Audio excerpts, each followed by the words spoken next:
ఒక పచ్చని అడవిలో చిన్న ఎలిఫెంట్ ఉండేది. తన పేరు లడ్డు. లడ్డు అడవిలో తిరుగుతూ ఉండగా గట్టిగా మంచు పడుతుంది. లడ్డు వణుకుతో ముందుకు నడుస్తుండగా దారి కనిపించక ఆగి హలో ఎవరైనా ఉన్నారా అని అంటాడు. అప్పుడే ఒక బంగారు రంగు వెలుగు కనిపిస్తుంది. అది ఒక మ్యాజికల్ లైట్. లడ్డూతో అంటుంది, లడ్డు భయపడకు, నేను తారాని. నేను నీకు దారి చూపిస్తా అని ధైర్యం చెప్తుంది. తార ఇంకా లడ్డు కలిసి ముందుకు వెళ్తారు. అడవిలో పొగమంచు మధ్య నుండి తార వెలుగులాంటి చిన్న సూర్యుడిలా ప్రకాశిస్తూ లడ్డూకి దారి చూపిస్తుంది. తార, లడ్డు మంచి ఫ్రెండ్స్ అవుతారు. కొంచెం ముందుకు వెళ్ళగానే ఒక చిన్న ఖాళీ ప్రదేశం కనిపించింది. అక్కడ పూలన్నీ వెలుగుతూ ఉన్నాయి. లడ్డు ఆశ్చర్యంతో వావ్, పువ్వులు ఇలా వెలుగుతాయా అని అంటాడు. అప్పుడు తార ఆ పువ్వు చుట్టూ తిరుగుతూ వెలిగేలా చేస్తుంది. లడ్డు తన తొండంతో తాకుతాడు. లడ్డు ఆనందంతో మురిసిపోతాడు. పువ్వులు ఒక్కొక్కటిగా వెలుగుతూ ఒక మార్గంలా ఏర్పడతాయి.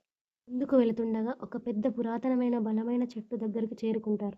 ఆ చెట్టు మీద నీలం మరియు గోల్డ్ కలర్ రేఖలు వెలుగుతాయి. అదొక మ్యాజికల్ ట్రీ. లడ్డు ఆశ్చర్యంతో నోరు తెరిచి వాటిని చూస్తూనే ఉండిపోతాడు. అప్పుడే చెట్టు అడుగు భాగంలో నేల మీద బంగారు రాళ్లతో ఒక రహస్య మార్గం ఏర్పడుతుంది. లడ్డు నడుస్తూ చెట్టు లోపలికి వెళ్తాడు. లోపలికి వెళ్ళాక ఒక ఖాళీ ప్రదేశం ఉంటుంది. లడ్డూపై ఒక క్రిస్టల్ తిరుగుతూ తనకి చెప్తుంది, లడ్డు, ఈ కాంతి నీకోసమే.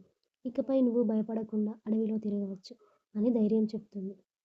తార చిన్నగా లడ్డు నుదుటిపై తాకి బొట్టు పెడుతుంది. ఆ క్షణం లడ్డు బాడీ బంగారు కాంతిలా మారి ఉన్న భయాలన్నీ మాయమైపోతాయి.